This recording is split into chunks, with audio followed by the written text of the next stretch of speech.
Welcome everybody to episode 218 of the Dumb Marks podcast. You know it, it's your boys, your favorite Saturday brunch bunch, back at it again. I'm the hostess with the mostest, sitting up in the top left square this week, giving you everything you need as far as recapping the week that was in pro wrestling and a lot of the other shits and giggles that we get into along the way. Gentlemen, how we living, how we feeling, how we breathing? Cold. Football. Man, you want to talk about a day of days as far as football goes, man. There's so much. You got CFP 3 games. You got the Steelers Ravens on at 4:30. Juju and Paige Buckers going at it tonight. UConn versus USC and women's hoops. I need 3 TVs, a laptop. The setup got to be right today because there's so much on. Gotta fix that basement up and do that man cave down there. Yeah, hopefully YouTube TV comes through with the allowing me to pick the squares for the boxes at 4:00, so I can have Clemson and Texas on one box, Steelers Ravens on another one. Yeah. I don't have high hopes for the Steelers Ravens game today, based on injuries and who's in and out. So I may be switching over to college football rather quickly. But we're here, we're at it. Christmas week is upon us. I'm the only one that decided to get festive today. All these other Scrooges on the screen here. No, Jason did. I'm festive. Well, you're just festive because of the snow bunnies on your shirt. That's all. That's all it is there. Like I said in pre-production, man, that's a great set there. Tis the season to be merry. Yeah, he's jingling his bells over there. For sure. So we're at it, as per usual. Anybody got anything else to get off their chest before we dive into this week's show? Oh, I'm refusing to shovel snow. So yeah, man, what the hell? That was not that. I swear to God, if I go back and get reincarnated, I'm coming back as a weatherman. Because their job, you can be 95% wrong and you keep your job. This was not predicted at all for today. At all. Yeah. Literally last night I went in through the app just to be like, I'm gonna see what the weather's gonna be like tomorrow night. It's supposed to be cold. Yeah, no snow, nothing. No snow, nothing. I woke up this morning, went and got haircuts, came outside, there was a little bit of snow on the ground where I was at getting my hair cut, drove back to the house, nothing. I'm like, all right, well, it's just a little dusting that they were maybe calling for. I get ready to come down and pod. My wife's like, yo, you need to look outside. I'm like, what you mean? Look outside. Do this. I thought it happened overnight. So driveways covered, everything street. I'm like, what the hell's going on right now? So legend out of nowhere.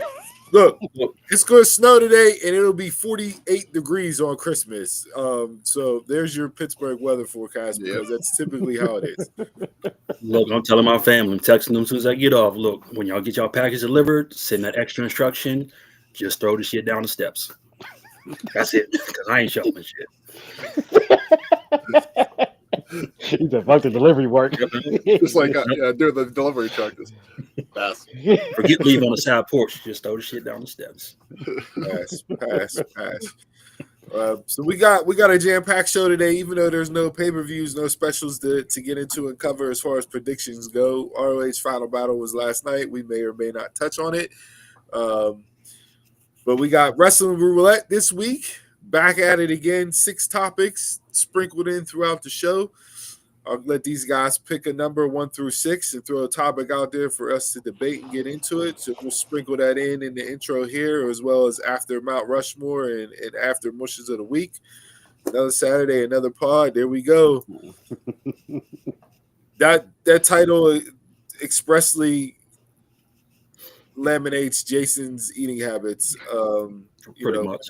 When that was said on Monday night, I was expecting to see Jason in the ring because the only other person I know that eats more chicken tenders than Jason is probably my daughter as far as consuming chicken nuggets and chicken tenders. So, yeah, that was. Hey, Dom deserves a gold star. Did you see what he did on social media the next day? He's killing it. He got a tray of nuggets delivered to him. And he's like, these better be good. And he ate one. He's like, where's my ranch at? You expect me to dry dog these nuggets?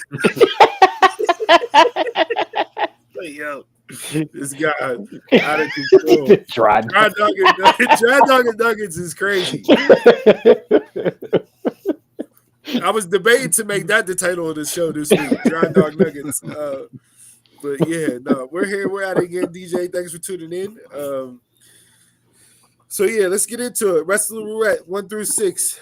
We'll throw out there. We'll do 2 topics here. So I'll go with let me go with the Tennessee Volunteer down there below me. Donald, give me a number 1 through 6. Since we go in Tennessee, number 1 team in America, we're going number 1. All right, number 1, first topic, Wrestling Roulette this week. It was reported that WWE has had discussions and thoughts about introducing an undisputed Tribal Chief Championship belt for the Roman Reigns Solo Sikoa rivalry at some point in time. Oh, no. Much like the Rock's People's Champ belt that got introduced at WrestleMania. 1, does this rivalry need a title belt introduced for it? And 2, what the hell are we doing? That's all you Yeah, need. that is the. They need to wrap that belt. shit up, and yeah. As you were going, I was thinking he's gonna like a commemorative belt, which he already has. But like, I don't care if you have another one. Put it on the Don't shot. probably do another one. Don't have what stakes to it on the matches. No. Not a FTW championship in WWE. That the Crown Jewel Championship. Yeah. What else we get? The Greatest Royal Rumble Championship. If they do, it'll be for more purposes, and that's it. Come on now. Triple H out there like Oprah. You get a belt. You get a belt. You get a belt. Like, what are we? Come on, man. Like, why is that even a discussion on the table as far as this? Like, you want to talk about sinking a storyline? You want to talk about sinking 4.5 years worth of character development? Let's just throw this random ancillary title into the mix. Yep. When you've had the prize the entire time. Yes. Around the neck of the Tribal Chief. Which Solo just holds so gracefully up every single time he's standing behind Solo. I don't even want that, DJ. I don't even want that. Donald, Jason, if you see like a Roman Reigns Solo Sikoa action figure with a Tribal Chief belt coming out, then give us the warning on that. The spoilers, spoiler toys. And make sure you buy it because it won't be on the market too long. Yeah, that's just trash to begin with here. Like, I don't understand. And that's just the necessity for it. Like, I get it. You want to make money off of stuff, right? And WWE is good at capitalizing the market as far as putting stuff out there, reintroducing stuff. I'm waiting for the replica Winged Eagle belt to drop out any day so that people buy that shit up. Oh, it's already there. Oh, it is? It's always there. Yeah. Oh, okay. So yeah, but this is unnecessary and will severely hamper any credibility that this story has going forward if you throw this belt into the mix. Just by opinion there. So, all right, that's one topic down. We'll go, Chris. Pick a number 2 through 6. Amount of women on Jason's t-shirt. Give me 4. 4. Okay, 2. All right. So for TNA this week, it was reported that they lost a lot of talent due to departures for asking people to take pay cuts. Amongst those people, allegedly, that are not re-signing with TNA, we all know Mike Bailey's gone. Rhino left. Jordan Grace, Jay Chung, Josh Alexander, who are married, and now Trent Seven, according to PW Insider. If this is the case, is this actually like the final nail in TNA? Can they come back if they lose this amount of top talent by asking them to take pay cuts? It's going to be rough there. It's going to be a rebuilding year again in TNA. Yeah. Now it did get reported later in the week that they are in discussions with people who allegedly told them that they're not re-signing. There were no names associated with out of the people that said they weren't going to re-sign and on the open market who those discussions were with. I know Josh Alexander was on Chris Van Vliet and said, "I'm free agent. It's open season for me. I'm about to cash in." in that regards. Trent, I can kind of not deal with. I can deal without him. His story was with Mike Bailey, so with Bailey gone, yeah, I'm cool. But you're talking Jordan and Josh and those and Mike Bailey. That's three out of your biggest stars. So, and Joe Hendry's contract's up in 2025. So they've learned to hang around. So I wouldn't say the final nail. It's just so tough, man. I don't see I know they lost talent before, but they didn't lose it like in droves like that. Like they didn't have the New Japan 2016 exodus of top talent, right? Or the 2019 AEW exodus of top talent with the Bucks, Cody, Kenny, Hangman, like those guys. Even though they technically weren't full-time New Japan, they were associated with New Japan more than Ring of Honor at that point in time. And what's crazy is that they're selling out. They're doing big arenas in the beginning of the year. They got shows in LA and New York, and it's like everything's on the uptick. Especially how the year started with the Moore leaving and the morale super low. Like they've worked and built their way back. Have their big time pay-per-views delivered. Not so much in our eyes when we've watched them. We've kind of been let down, even though the cards were good setup wise. Their last outing from the last turning point was a good show with some surprises with Tessa coming back in that. But even she's allegedly not signed full-time to TNA now. So I was going to bring that up, that I saw that she said that she wasn't on a contract. So is this just a one-off, or is she going to stick around? Like TNA in the past hasn't done contracts. They've done per appearances instead of contracts. So maybe we're seeing them go back to that again. But I mean, that's the MLW format, right? Yeah.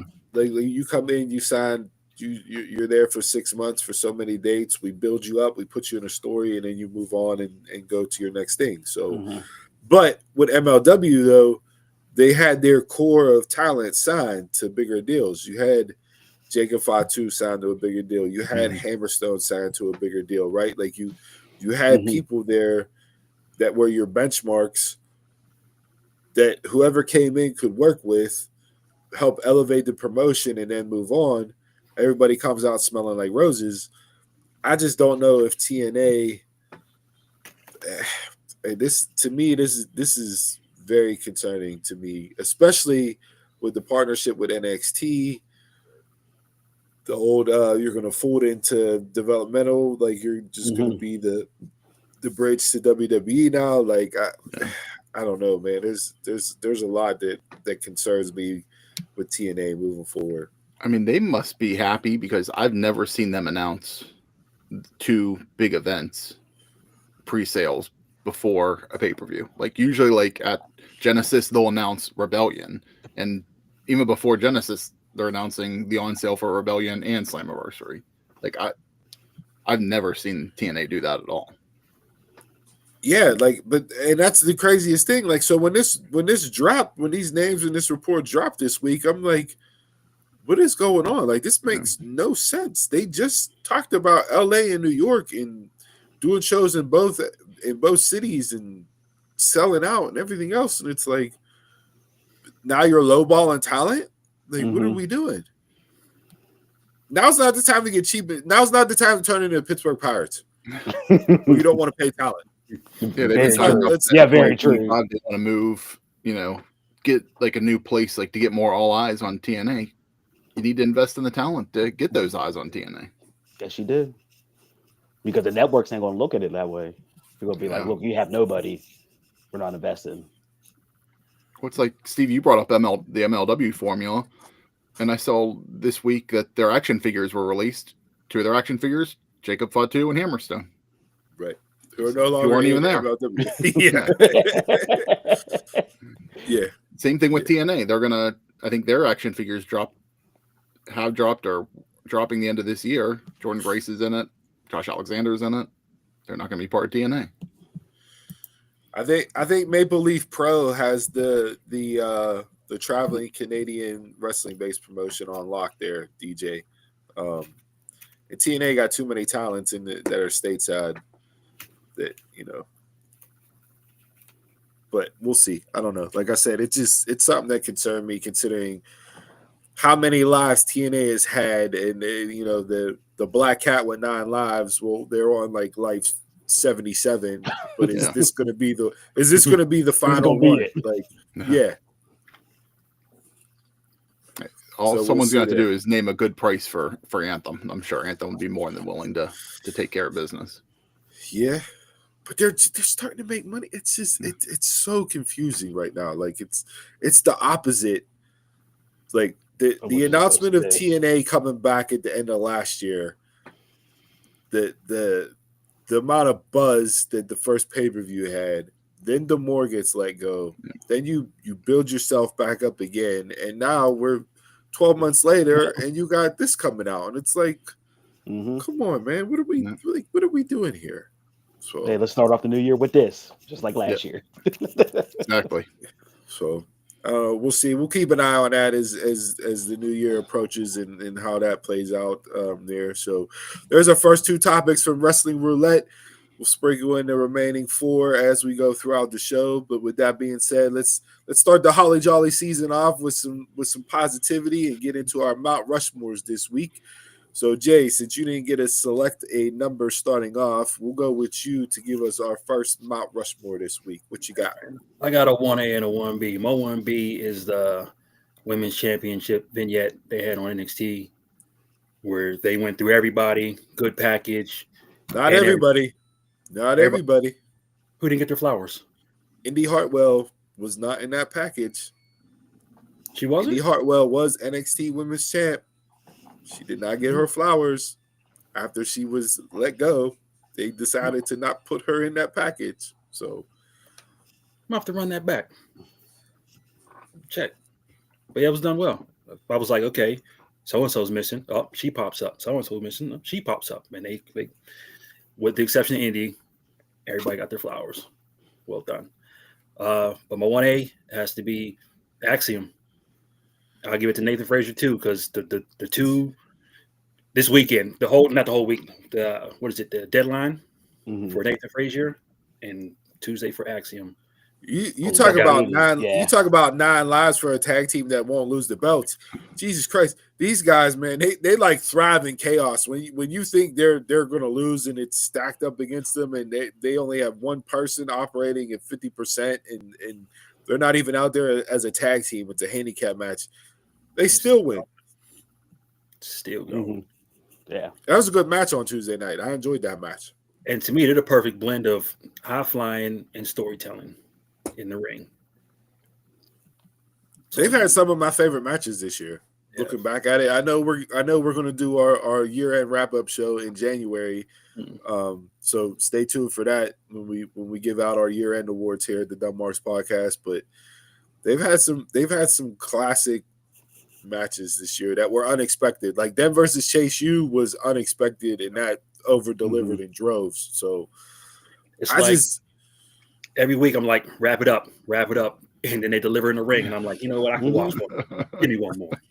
Yeah. That Obafemi slap on Axiom's back when he was gonna do the springboard, like that may have been one of the hardest sounding chops I think I've heard in pro wrestling. Like that was just ridiculous.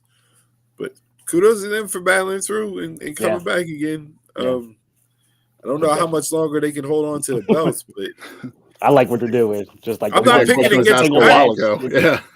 If I'm a gambling man, I would have lost so much money on Axiom and Frazier that I'm not betting against them no more. All right, so we got Axiom and Frazier out there. Chris, what do you got for Mount Rushmore this week? I'm going to give it to Chelsea Green for becoming the first WWE Women's United States Champion on Saturday night's main event. That was the highlight of Saturday night's main event for me. Yes. The ending of the match, like her finish was perfect. Like the crowd was super into it. Hit that great. Like it was worth it right there. Red, white, and green. It's the tagline going forward. She took the belt to Disneyland or Disney World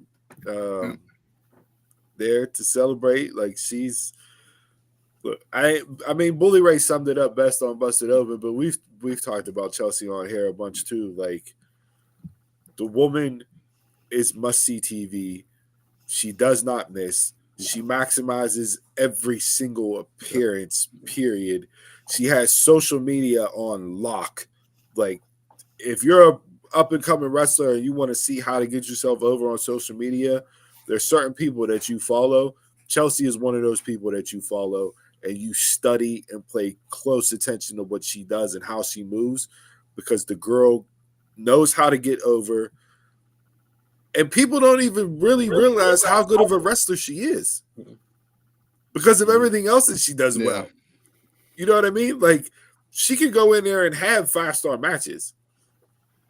So, yeah, I got no problem with Chelsea Green sitting atop of Mount Rushmore this week. She puts in the work. I'm pretty sure she goes to during the week. She trains with Natty and TJ. You know, so she puts in the work even whenever she's not traveling with WWE. My only question is how does WWE play this? Because she's still a heel, but she's a favorite. Don't turn her. I was expecting the paper turn she had on the shoulders, but I was like, don't turn her. Just let it play out. No, that's celebrating. I'm cool with that, but yeah, no. Bro, you're seeing it just with that Braun. cool heel. Like, yeah, you're seeing it with Breaker right now. Like, she, you know, he's doing where my dog's at, DMX, you know, dog barking and everything else. Like, he did it at the bowl game. Yeah, like, so let Chelsea be Chelsea, and you're going to be fine. And Chelsea being who she is, you have the flexibility to decide whether or not you want a heel or a babyface to beat her, which opens up a lot of feuds that may have the door closed if she's strictly just a heel or she's strictly just a face, right? So, yeah, let her run with it and build this belt up. Perfect choice. We didn't need to riot if she lost. She was the hands-on favorite, at least on this show, as far as when the bracket was announced to win this thing. And Hunter actually came through and did it. Now, on the IC side, the fan favorite, if you pay attention to spoilers, got ousted in the first round. So he's teetering on giving us what we want versus nope, not now. So I'll let that we can bring that up next week after Raw airs. Okay. But you may be able to figure it out in that regards. DJ, it's cool. Friend of the show here. You can promote it. Drop the link, DJ. We're fine. Put it out there. We'll give you some pub. You know, maybe we can link up and do a collab. We're down. We've been on other shows as well. So, all right. So we got Axiom and Frazier. We got Chelsea Green, red, white, and green up there on Mount Rushmore. 2 out of the 4 slots filled. Donald, who you got for Mount Rushmore this week? I have Toni Storm's backstage interview on Dynamite. Her just playing the part of rockstar Toni Storm.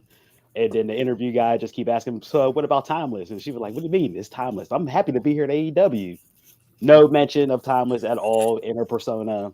I love what she's doing. This is called this is called character development. So Adam Cole, Orange Cassidy, do something. You talking about the sit down with RJ City? Yes. Yeah. Just so good. So good. Okay, so we were talking last week behind the scenes of what we're doing for year-end awards. Toni in her rookie year, can that be breakout star? You circumventing the rules here. Finding the loophole in the criteria. That's not that. That's the cheat code. I got all the work on the indies and everything. They're coming up. I'm happy to be on AEW. But what about your 3 title reigns? What do you mean title reigns? Thank you.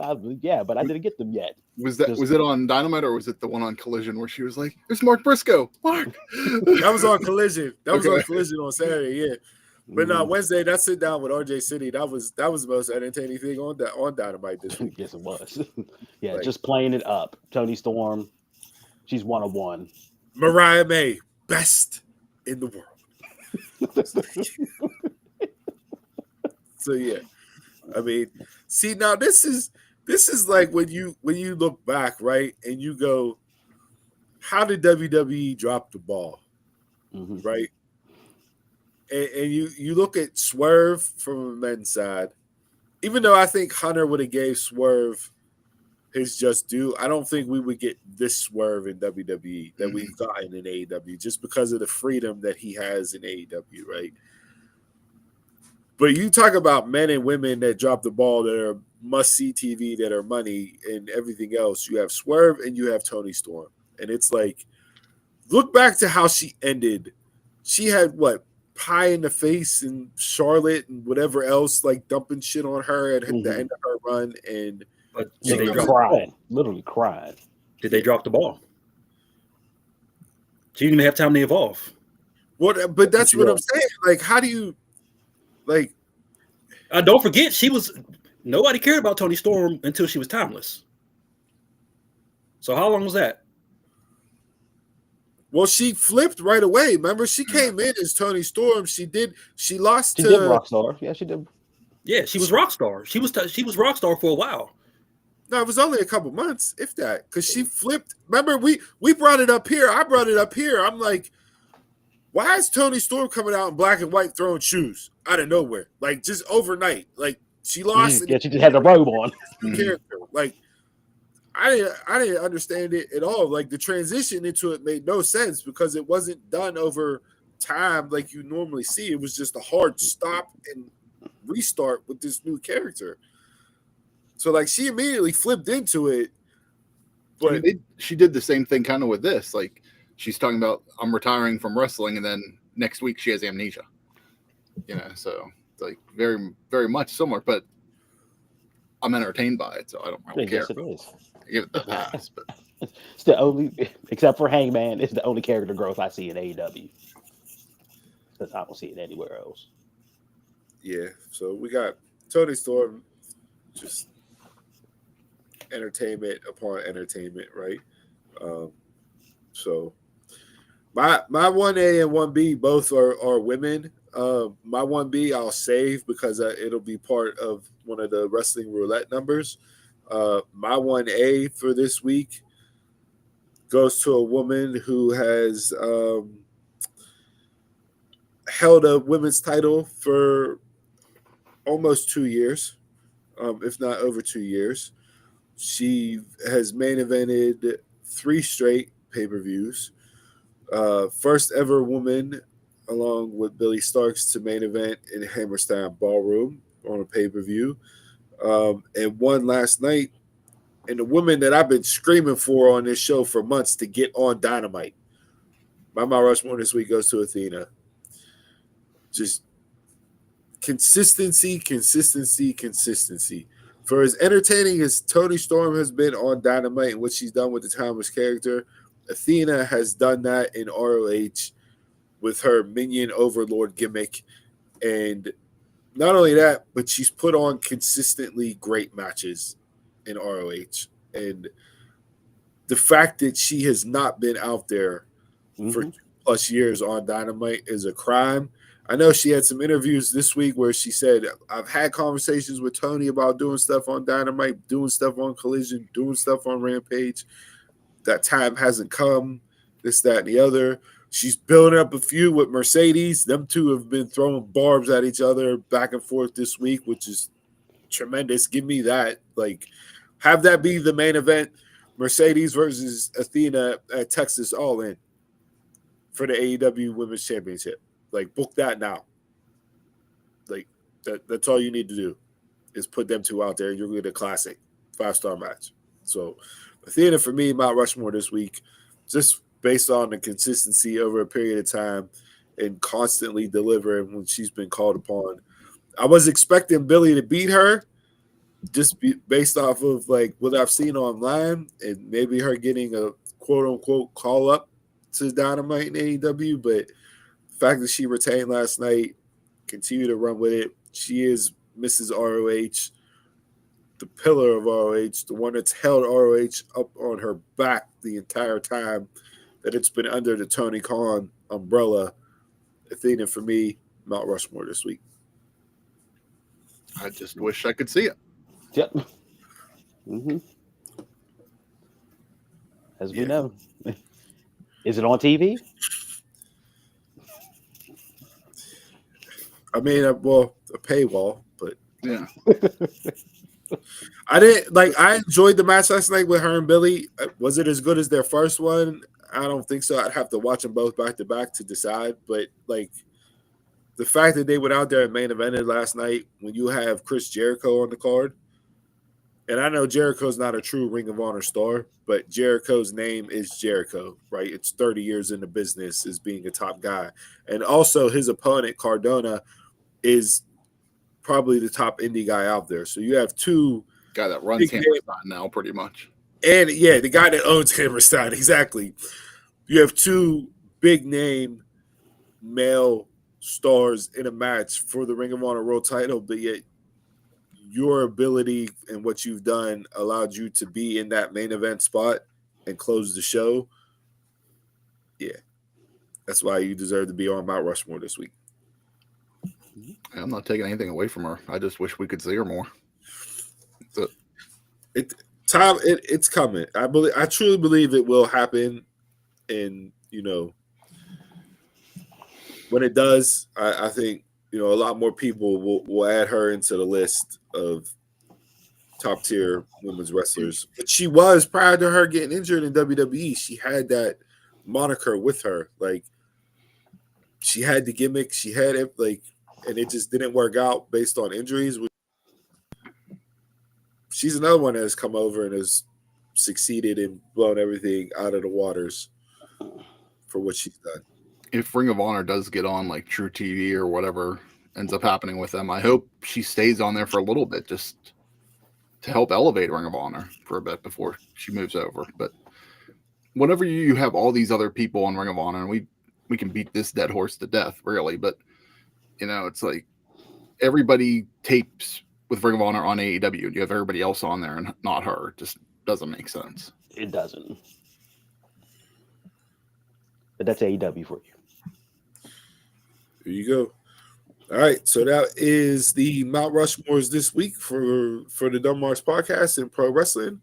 Let's jump back into wrestling roulette hill before we get into the mushes this week. So Jay, select the number 2, not 1 or 4. 2. All right, so 2. Will Ospreay and Darby Allin's match on Dynamite this week received a 5-star rating from Meltzer. That means that Will Ospreay now has 45 5-star matches, which is more than WWE, WCW, TNA, and ROH combined. He only trails New Japan as a promotion who has 99 5-star matches. I think that one's for you, Donald. Yeah. Oh no. That's all Nate. Has he had a match in 2024 that wasn't 5-star? Yeah, he has, but I mean, majority of his matches this year have been 5-star. Now this record is starting to sound like EC3's TNA record, 435-0. I mean, it's getting ridiculous.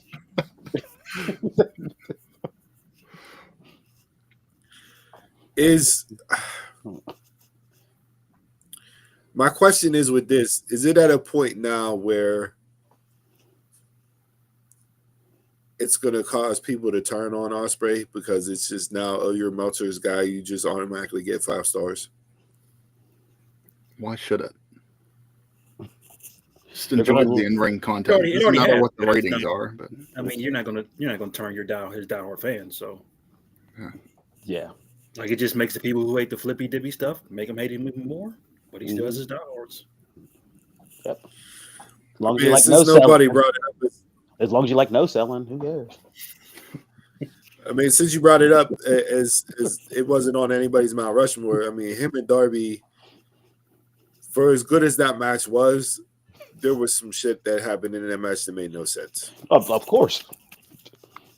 And I think my biggest critique of that match, and I've said it before about Ospreay, is that you've turned the Styles Clash into the Canadian Destroyer as just another move. How do you hit a Styles Clash off the ring apron onto the floor, and the guy gets up, He just gets up, the 10 count into the ring, all you and then there you proceed to go into the finishing sequence? All you had to do was one time Like, within his first handful of matches was have him win a match with that. I don't to set it up as a finishing move. All you had to do, just one time. I still don't get the part whenever he hit him with the hidden blade, and then Darby kicks out, and then he pulls off a Canadian Destroyer. It's like, there goes the finishers. What's the finisher? What's a finisher? That's a good question to have. What's a finisher? Yeah, I don't know, man. These 5-star ratings, like I didn't put much credence into them to begin with. But now it's too much.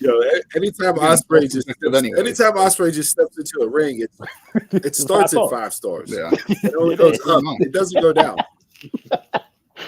It's like the gymnastic difficulty. It's already at a 10. Meltzer and Pete. Yeah, it's already at a 10. It only goes down.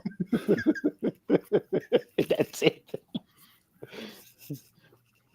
It's just some lame ass journalist just to stay relevant in this century. That's what it is.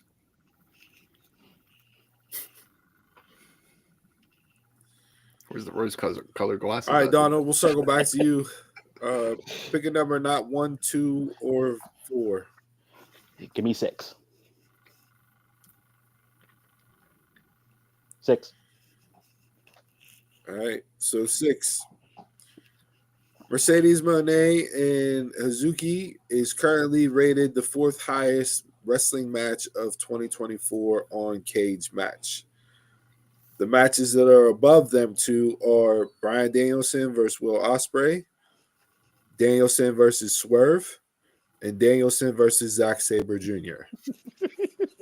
Is that order correct as far as matches in 2024? So this is fan voting. This isn't somebody's opinion. This is fan voting that goes on to Cage. The users of. Well, this is also fan voting of that style of wrestling. Of that. I mean, the way that WrestleMania 40 ended, I thought it was, Cody Roman. I mean, CM Punk versus McIntyre is the only WWE match on here in these top 10. In that regard, which was the Hell in a Cell match, but recency bias is a strong factor whenever you go into rating these matches as high as they are, right? And the awards are coming up and everything else for all these different shows, and we do ours a little bit different here.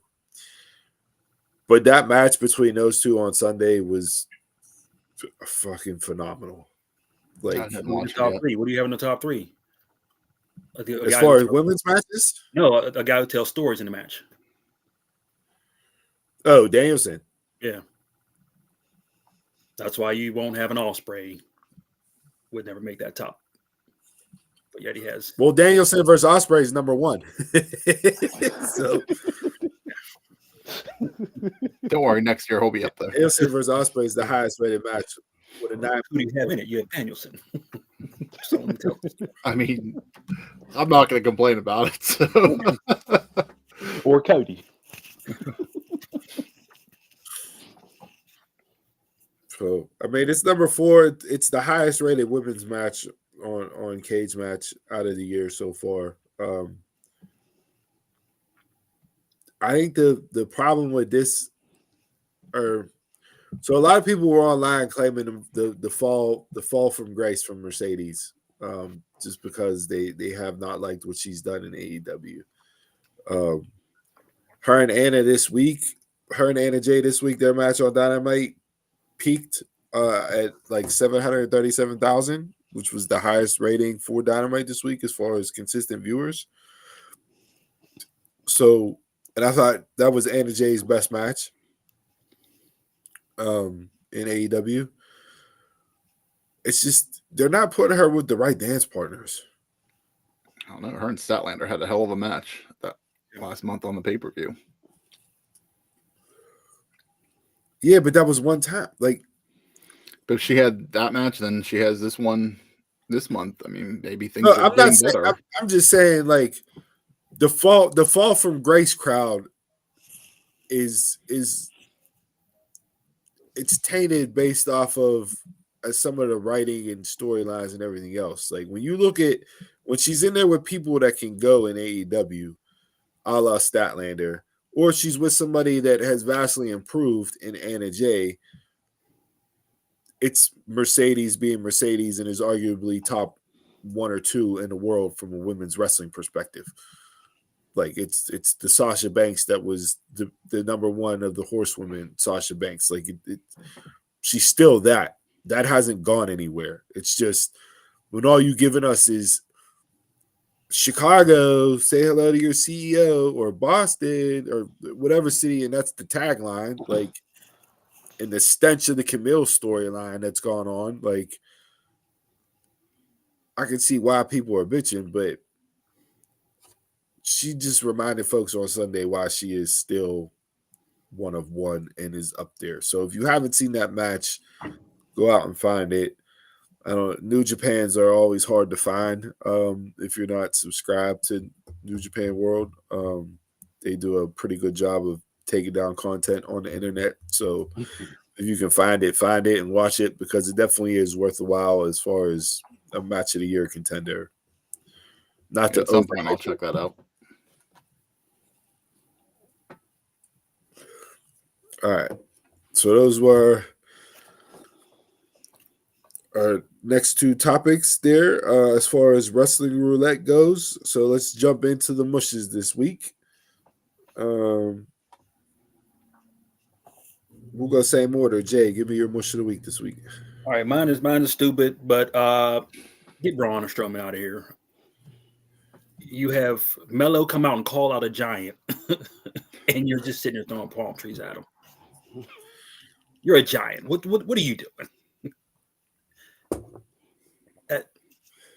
I don't get it. He's a comedian act. That's all what he is. He was one I didn't need to come back. He didn't need to. But, Hey, remember Salvation Damnation, the game? Hey, you just made Mellow stock rise, but you can go.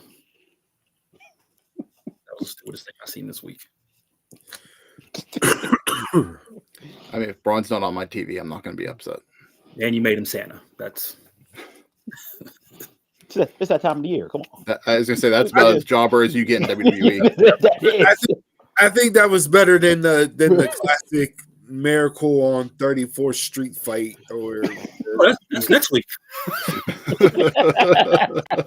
or the Christmas presents with weapons inside of it match, or the figgy pudding face plant through a table that they typically the jobbers coming out dressed up as reindeer. Yeah. So all right, Strowman. I didn't watch SmackDown last night. I was watching the college football playoff, so I read the recap this morning and just kind of glanced over that as far as what transpired. So yeah. Catch up. Chris, who you got for mush of the week? My mush this week, something that we have talked about as a rumor for a little bit, but WWE officially announced SmackDown going to 3 hours starting January 3rd. Just outside of special episodes like the debut on Netflix and stuff like that, WWE's officially just like, okay, won't be watching it live anymore.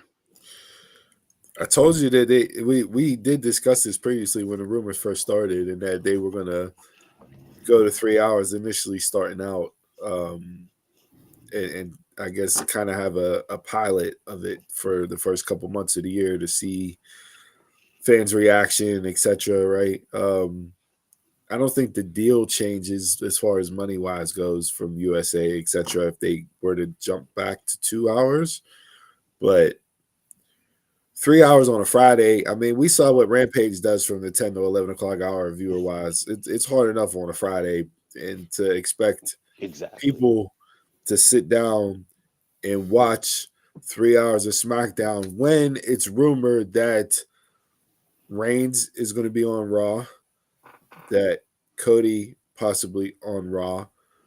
So like your draws that are on SmackDown now are going to be on Netflix. Yeah, that's going to be really hard to fill 3 hours worth in that regard. So Is it the right call? Probably not. Is it, insane to think that we have 6 hours of programming between Monday and Friday plus weeks with pay-per-views, which is another Plus 3 NXT. plus NXT. So you're looking at like maybe 11 to 12 hours a week dedicated just to the WWE universe. I can't do AEW's content now. Like, even when AEW's content was good and I wanted to tune in weekly, I still didn't have the time to watch Same. Dynamite for 2, Rampage for 1, and Collision for 2. So you're talking 7 hours or 5 hours, 5 hours versus 12, or 5 hours versus 9. Like, yeah, just. Well, it's like even like AEW came and Max came out this week and kind of started saying, like, and I think WWE even did it with Netflix, like what you're going to see like on Max, what you're going to see on Netflix for content coming up. And just like, cool. Like, I can watch Dynamite like right after it goes off the air and without the commercial breaks. I don't need to watch it live. I haven't been watching it live as it is. So it's just like my viewing for all of them, my viewing patterns in 2025 are going to completely shift. So, not to give away a roulette topic, but that was one of the roulette topics this week was the announcement for AEW with the deal streaming on Max, as far as programming that will air. It'll be able to stream on demand as well as the live broadcast. Dynamite, Collision, and Rampage, and all new pay-per-view library content through the end of 2024 will be made available on Max on a rolling basis. And then whenever it launches, January 1st, all AEW Dynamite episodes and pay-per-views from the company's inaugural 2019 year will be available, as well as more than 2 months of the most recent AEW programming that aired across Warner Brothers networks itself. So TNT and TBS. My question is, does AEW transfer over into Max? Like, do they get an audience on Max? I know WWE is going to get an audience on Netflix, but like, has AEW, they've been around for 5 years on the Turner networks, right? TBS and TNT. Will that audience go over to Max? Will they get people to sign up for Max if they don't have it? I mean, there isn't a reason to sign up for Max yet, unless you want to watch the back catalog. If you have it, I think it'll help out. Like with me, I already have Max, so I'll just use it to watch AEW content. But to me, until they actually do something with the pay-per-views, which is supposed to come later in 2025, that's whenever I see that possibility if people switch over. Who was like, you ain't helping TBS right now, so you think you're gonna help Max out? If you're a fan, they'll tune in. Because if I wasn't a fan of WWE, I wouldn't be tuning in to Netflix. I think one of the things, and this was my ultimate question with you guys, with the announcement that the back catalog is going to be there and the first year is going to be there. I really want to do some watch alongs, not like go through weekly of Dynamite, but do some watch alongs and just look at the change in the content from year 1 to year 5. And I think if people do that from an honesty basis, they'll see why the numbers have fallen off from AEW as far as viewership, as far as ticket sales, etc. Because I think there's a drastic drop off in content from year 1 to year 5.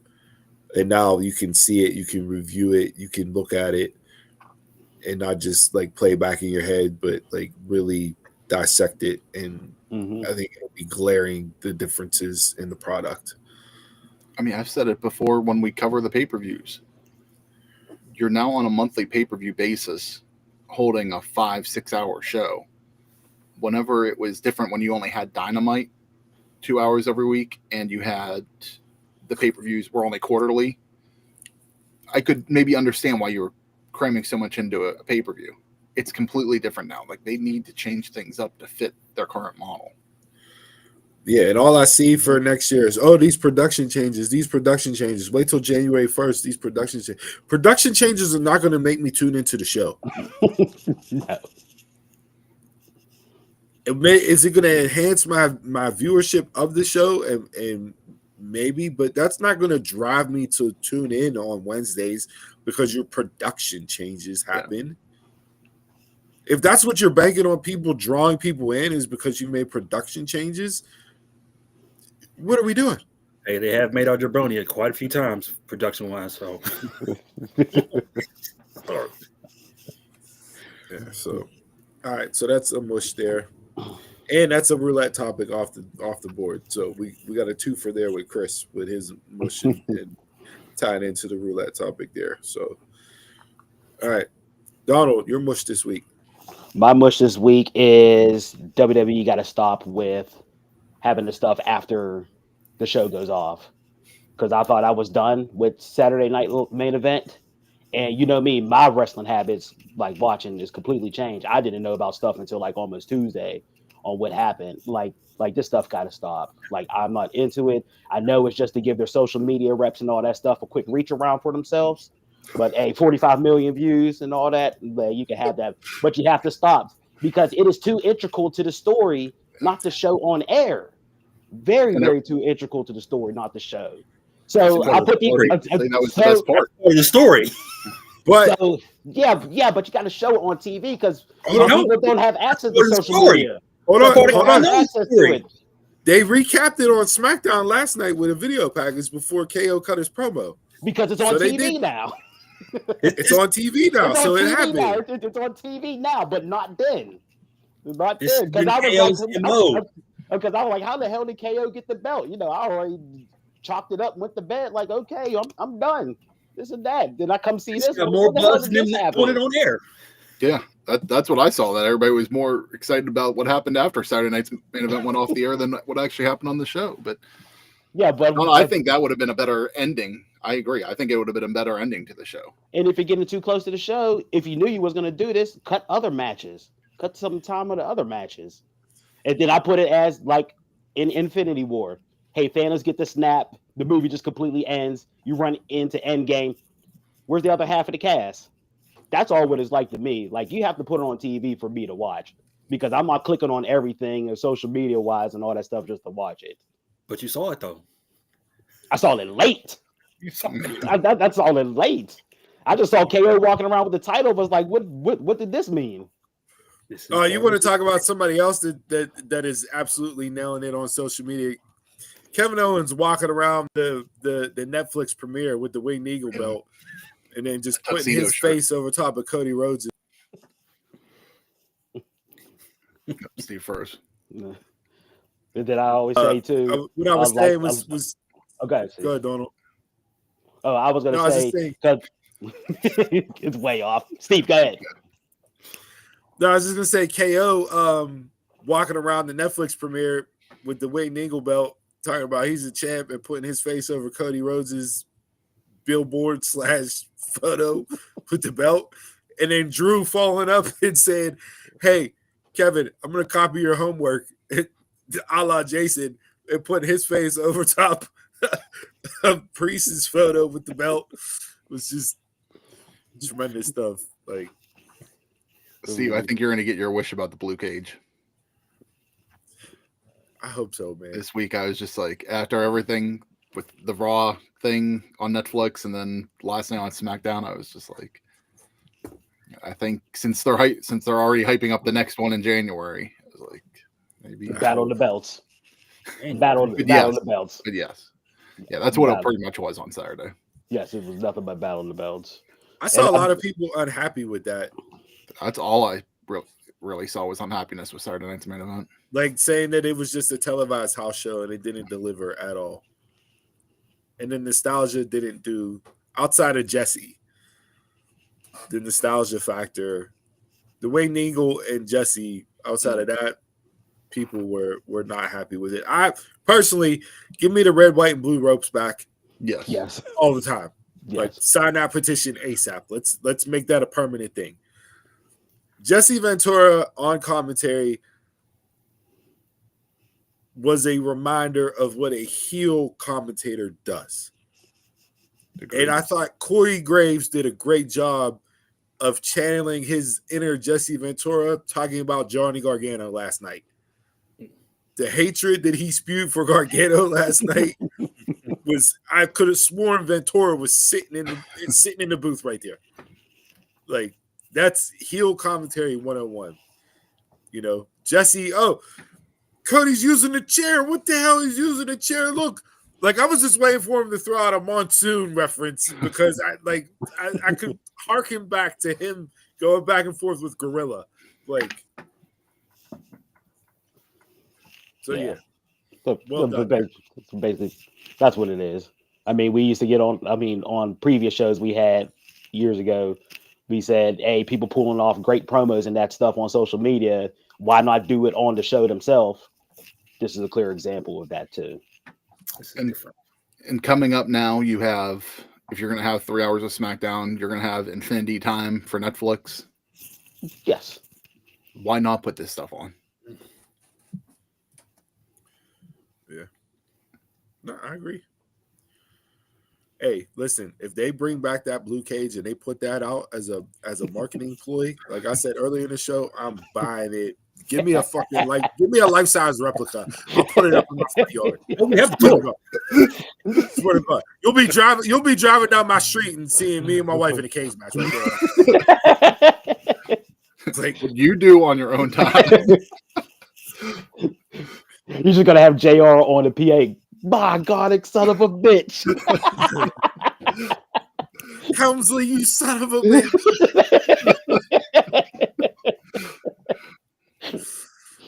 My mush this week, if nobody got anything else, my mush this week is the death of the Death Riders.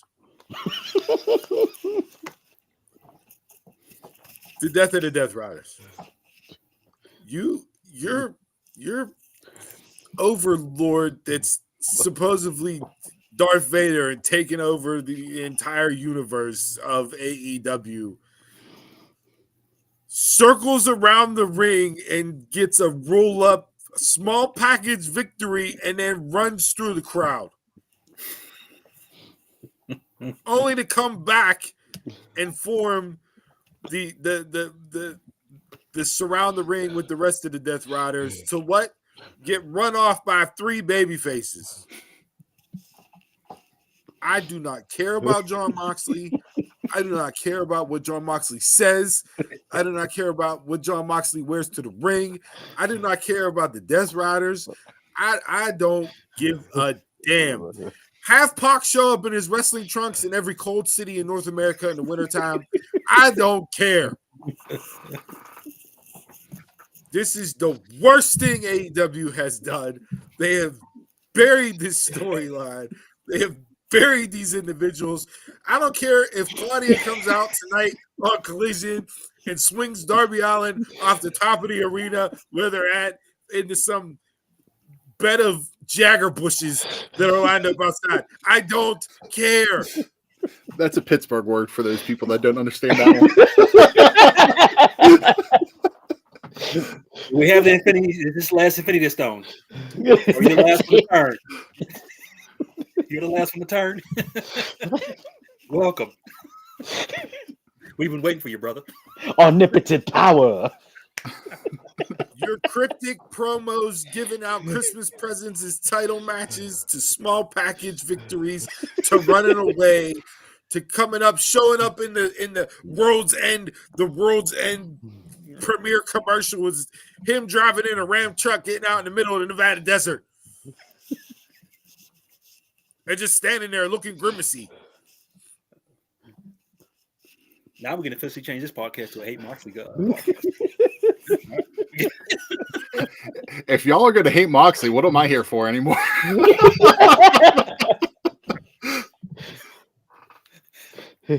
Hill Chris is finally over. Our bloodline segments. We hate Moxley. All he's done is talk for 6 months about this is bigger than me. This is bigger than AEW with no payoff. You haven't advanced it anywhere. Where is it gone? It's gone to the drizzling shits. That's where it's gone. If it was him all along.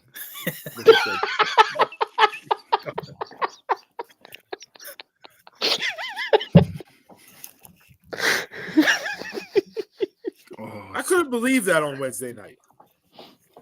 Really? You couldn't? First off, you throw them together in a stupid tag match. Yeah, that was bad. Can they coexist? The only thing that I liked about that was Jay White bashing Heyman, and Heyman walks through the door, and Jay's like, "Hey, you're here. You're showing up. So good to see you." Even that couldn't save it. I could have put the Adam Cole segment up there because the fall off of MJF needs studied. He went from top 5 in the world to the bidding war 2024 to irrelevant. And Like it's the same thing. And it is the same thing all the time. The same thing. Just insert wrestler and just let him go. It's the same thing. Wash, rinse, repeat. Yes. MJF. That should be his new shirt. I So stopped watching. This week. I just can't turn it on. Like I follow like online just to see what's going on, so I know what's going on. But I mean, I said it before. The only way you're gonna actually get them to change is to stop watching, and until they see that people really aren't tuning in. And Orange Cassidy and his whole thing being so mad, I hate Moxley for what he did to my best friend, and he's still pulling out his little angst and everything, kicking the shins and all that stuff. But he's angry. He's mad. I flipped the black denim. I'm angry. Oh, let me do this little spiel again. See, I hate that because he flipped to the black denim before he did this thing, and it's just like I hate how they're trying to make it seem like he's serious because he's wearing the black denim now. But he can't be serious if he keeps doing that little hands in the pocket. I'm gonna kick your shins to it. It's change the gimmick. Mm-hmm. It's almost like NXT. If it ain't the women, it ain't. Oh, don't let me get started. It ain't that, nothing. boy. It ain't the women. Because that main event was shit. All right, those are the mushes this week. Enough negativity. We're not going to do that during this Holly Jolly season here. I'm going to stay upbeat. After he does his 5-minute rant. Should have let off with this. All right, so last Russian roulette or last wrestling roulette topic this week. Logan Paul and Conor McGregor have agreed to a boxing match in India. Reports are it may take place sometime in July, which will determine Logan's availability as far as when we see him in WWE, even though he was announced for Raw's first show on Netflix January 6th. Are you tuning into the Logan Paul Conor McGregor boxing match? No. Depends on what it's on. No. If it's on Netflix, maybe I'll tune in. If I gotta pay for it, no. No. I mean, only tune in to Jake for Mike. Yeah. No. I mean, same. If it wasn't on Netflix, I want to watch it. No. I don't watch that gimmicky ass shit. No. I just don't. Logan Paul went from being retired to debuting on Raw's January 6th show to fighting Conor McGregor. So his retirement in 1 week. His retirement tour lasted shorter than Toni Storm's did.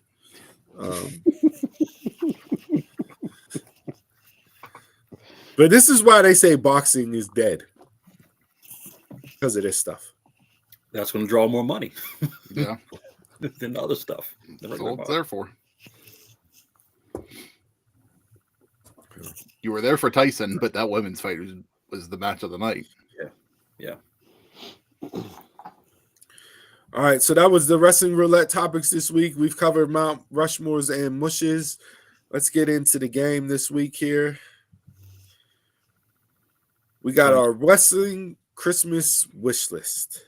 So growing up as a kid, everybody made their Christmas wish list, mailed it off to Santa Claus what you wanted to get Christmas morning. So for the game this week, your Christmas wish list things you want to see in wrestling in 2025.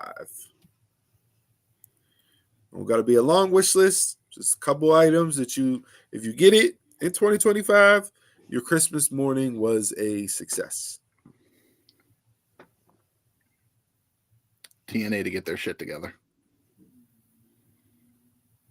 And then I'll recap one that I had that I wanted to see in 2024. Jonathan Gresham, if he sticks around in TNA, he's got to be TNA World Heavyweight Champion at some point. The fact that his match was on the pre-show to Turning Point kind of pissed me off. But yeah. For me, more ground-based storytelling for AEW. Understood. Because I can't talk shit the whole year about it. They got to do something.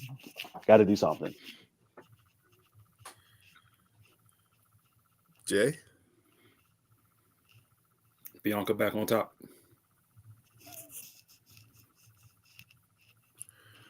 Bianca Rhea. Just give me that. Fuck that feud. I need it. Yeah. I would love to have tag team wrestling come back in 2025. Yes. All promotions. All promotions across the board. And then let's I want the women to continue to get the spotlight across the board. Because I feel you had the Sasha, Becky, Bayley, Charlotte era, which kind of led into a women's revolution in that. But I think across the board in all promotions, doesn't matter which one you look at, Ring of Honor, WWE, AEW, TNA, New Japan with their partnership with Stardom because they don't have women's wrestling directly. I think there's more talent from a women's perspective than we've ever had in pro wrestling. Mm-hmm. And now's the time to really put the train on the tracks and fill up all the coal into the engines and just push it to the moon across the board for women's wrestling in 2025. Most of the reason why I'm watching is because of the women. That's it. That's across all brands. And with that being said, the catalyst to that is I need a Jada Parker NXT women's title run in 2025. Yes. Yeah. So, hence foreshadowing for our year-end show. All right. Any other quick hitters this week from any of you guys? I'm good. I don't have anything.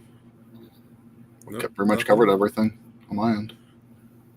I had the breakdown for the Raw January 6th show as it's laid out right now for as far as matches go for Wrestling Roulette, but I decided to pull that off the table because we'll break that down probably the weekend before in that regard to go with our year-end wrap-up show. So stay tuned for that.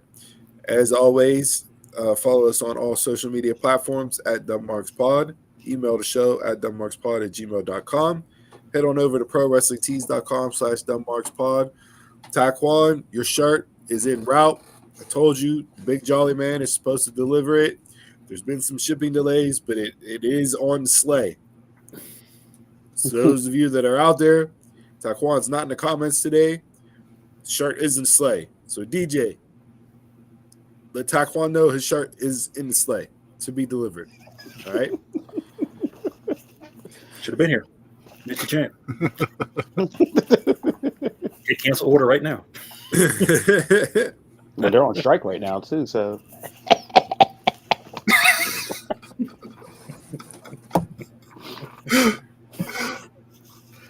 all right. Nobody got anything else? I'm good. All right. Why can't this load so I can get my quote of the week here? That's what she said.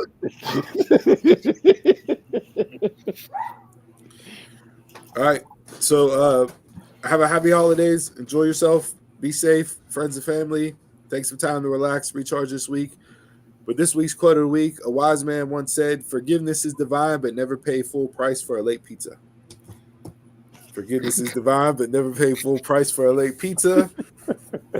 Those of you that know, you know. With that being said, thanks for tuning in to episode 218 of the Dumb Marks podcast. Until next time, I'm a Mark, you're a Mark, tell a Mark. Y'all can catch us around the way.